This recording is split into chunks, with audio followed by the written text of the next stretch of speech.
We are going to learn remainder theorem by this video. We would be learning this remainder theorem without actually reciting, remembering, memorizing and putting ourselves to unnecessary stress. Here we will be understanding the concept behind it, and once we understand the concept and how this theorem is all about, then we will be writing the theorem in our own language. We will be writing the theorem like we write our name, our class, our section, etc. Because we will be knowing everything of it. Every word, every letter of it we will be understanding. And once we are understanding, we do not actually need to remember, recite, revise and put ourselves to so much of stress that if I miss out on some term or the other, then what will happen. So that kind of thing will never be there in your mind. This is going to be a very unique, interesting and very easy understanding where we will be learning this thing without actually having more pressure on our mind. We will be understanding, learning and doing this theorem, writing this theorem, proving this theorem without actually remembering so many things. Now, to begin with, let us understand the name. This is remainder theorem. When remainder comes, when there is a case of division, only then remainder comes. So when we see remainder theorem, we understand that it's a case of division. It's a case of division, only then remainder comes. Let us recall our understanding of division. We are dividing 15 by 6. Here we call 15 as dividend, we call 6 as divisor. We take a suitable quotient so that upon multiplying this quotient with this divisor, we get a number closer to the dividend or exactly the dividend. So here we are taking 2 and we get 12, then we subtract and then we get 3 as remainder. So this thing, like, although we know very well, we all are very familiar with, but I have just mentioned so that we are able to recall our understanding, because we will be applying this small thing only on our understanding of remainder theorem. And since we understand this thing very well, we will be understanding remainder theorem also. So when remainder name comes into our mind, we are able to make out that it's a case of division, because remainder comes in division only. So it's a case of division. And since this belongs to chapter of polynomials, so it is division of polynomials. This is division of polynomials. So we will be dividing one polynomial by another polynomial, and that thing we will be doing in remainder theorem. Now when the name is remainder and upon division we get a remainder, so here also when we will be dividing one polynomial by another polynomial, we will be getting a remainder. This theorem says about remainder. That is why it is called remainder theorem. So when we will be dividing one polynomial by another polynomial, we will be getting a remainder, like this case where we have divided 15 by 6 and we have got remainder as 3. So same way, when we will be dividing one polynomial by another, we will be getting a remainder. There is nothing to remember.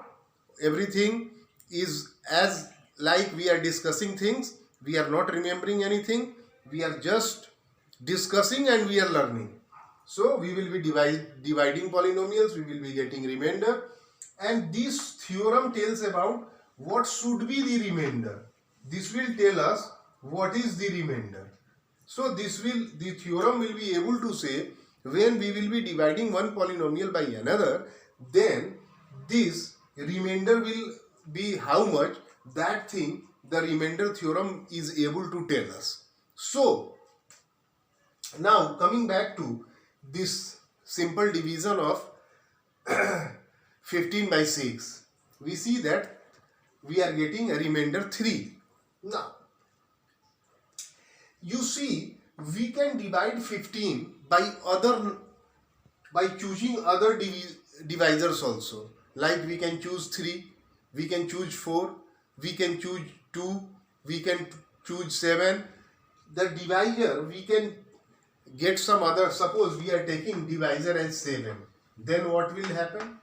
Again quotient will be 2, here it will be 14, then upon subtracting we will be getting a remainder 1. If we choose some other divisor keeping 15 as the same, this dividend as same, we will be getting different remainder. So one thing we need to fix, only then we will be able to tell something. So we need to know, if we want to divide 15, what is our divisor, only then we will be able to say about the remainder. So here in this theorem also, one thing we need to understand, that what will be our divisor. So only thing that we will be remembering will be that our divisor is going to be x minus a. So the only thing that we will be remembering here will be that our divisor in this division of two polynomials to get a remainder is going to be x minus a, where x is a variable and a is a constant which can have any real value. So now in remainder theorem we will be dividing two polynomials, we will be getting a remainder, and divisor we have fixed that x minus a. So what this theorem says? This theorem says that, let us understand it by just making a diagram. Remainder means division of polynomials. So we have written a polynomial px. This is a standard form of writing a polynomial. There is nothing like remembering it. We can write it as qx also, rx also, some other name also.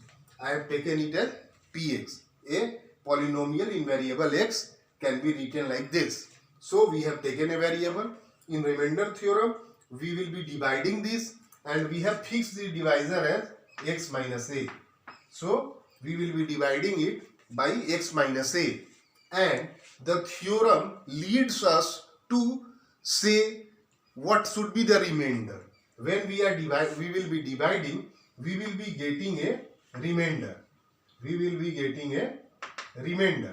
And this theorem tells us that this remainder is going to be PA. This theorem says that this remainder is going to be PA. Value of this polynomial Px at x is equal to a will be the remainder when we are dividing a polynomial by another polynomial x minus a. Now, there are many other things also in the theorem which are written and which we forget to remember. So for that also we will be understanding things, so that we are writing everything that is pertinent to this theorem. Now, when we had been dividing this 15 by 6, we had been getting remainder as 3. So here it is important for us to understand this division. In this theorem we are keeping a divisor x minus a. Here the divisor is 6. In this theorem we are taking dividend as px. Here dividend is 15.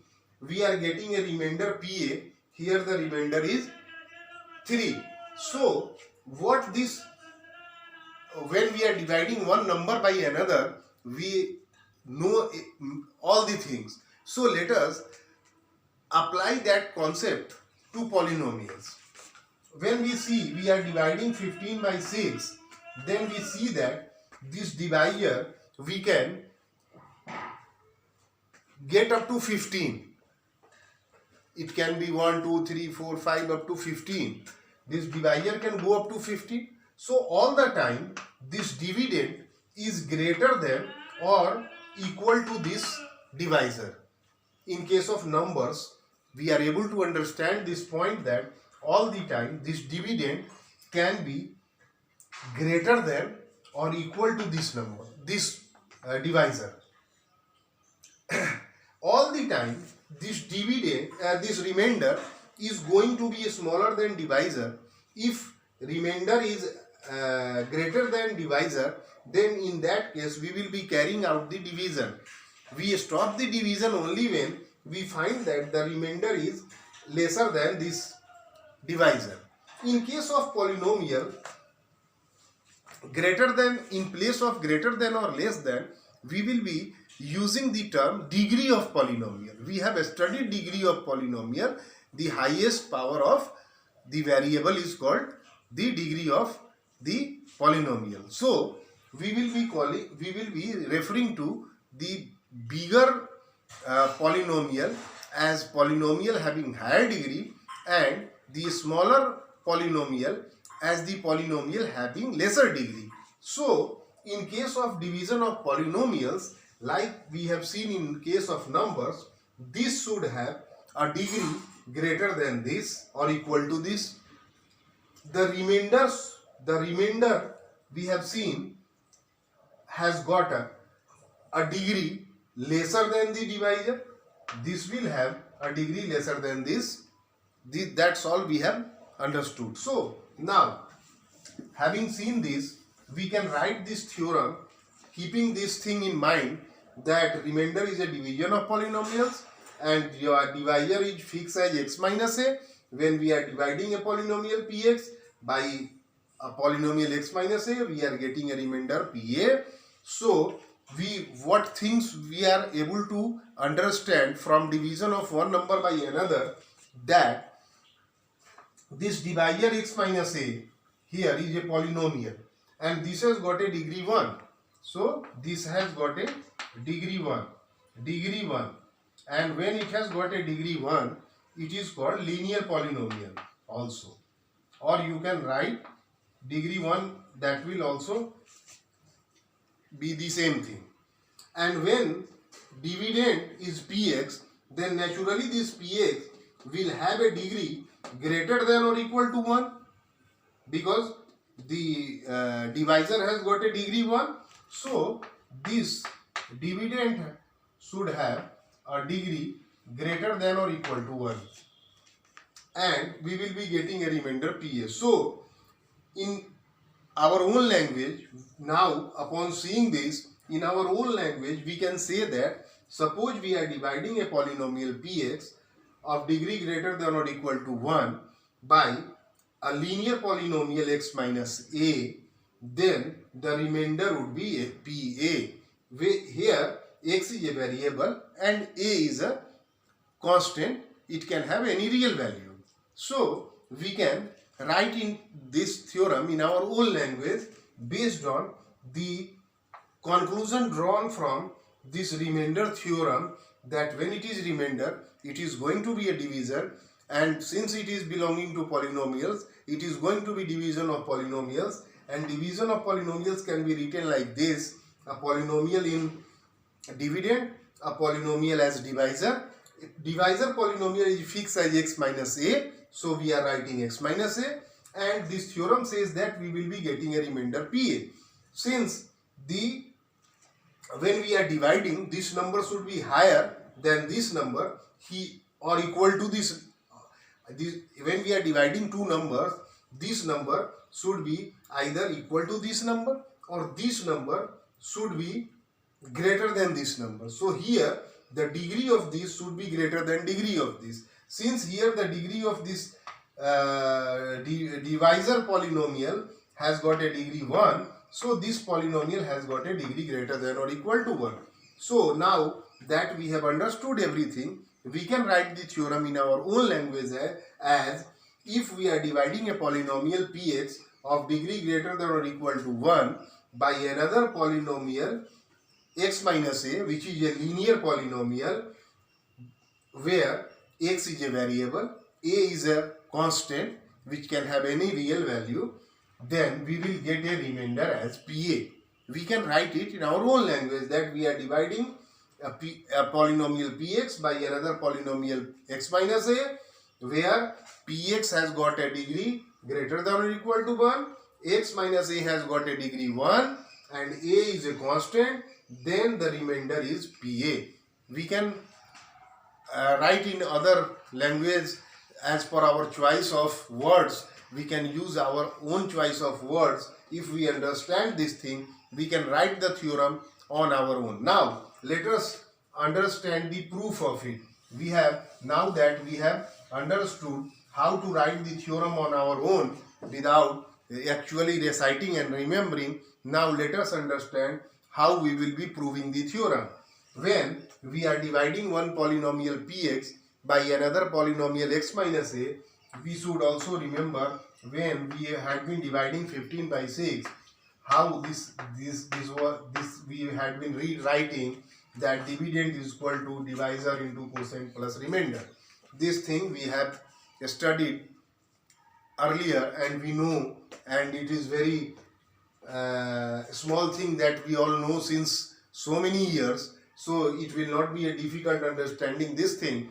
Once we understand this thing, we can write when we are dividing a polynomial px of degree greater than or equal to 1 by another linear polynomial x minus a, which is a linear polynomial, then in that case this dividend is px and this divisor is x minus a, and in place of this quotient we are taking q for quotient and writing it in the way that it is a polynomial. So we are writing qx, and in place of remainder we are choosing the word r, and x we are writing because this is the way of writing polynomials.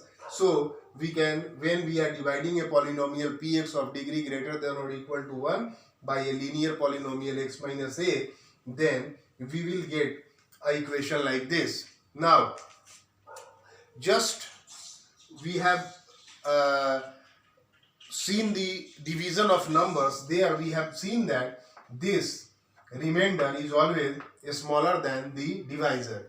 So here also this remainder polynomial will have a degree lesser than this. Degree of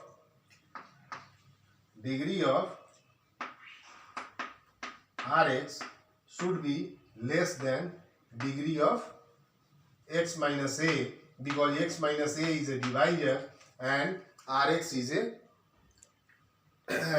remainder. Now once you understand this, degree of x minus a is 1, so degree of Rx will be 0, because degree of this is 1, x has got a power 1, so degree of this polynomial is 1, so the degree of this remainder polynomial will be 0.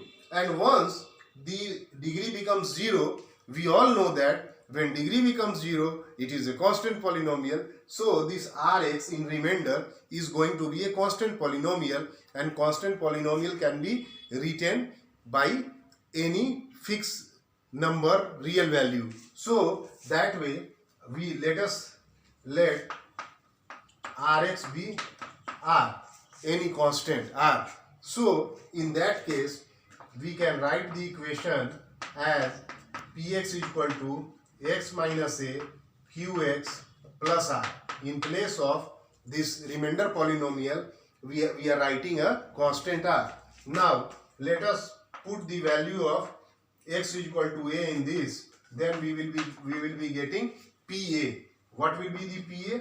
A minus a, all the places we are replacing x by a, so a minus a becomes 0 and PA is equal to r. And this was the thing which the remainder theorem was telling us, and we have proved that PA is the remainder of this division, where we are dividing px by another linear polynomial x minus a, where px has got a degree greater than or equal to 1, then in that case PA is giving us the remainder.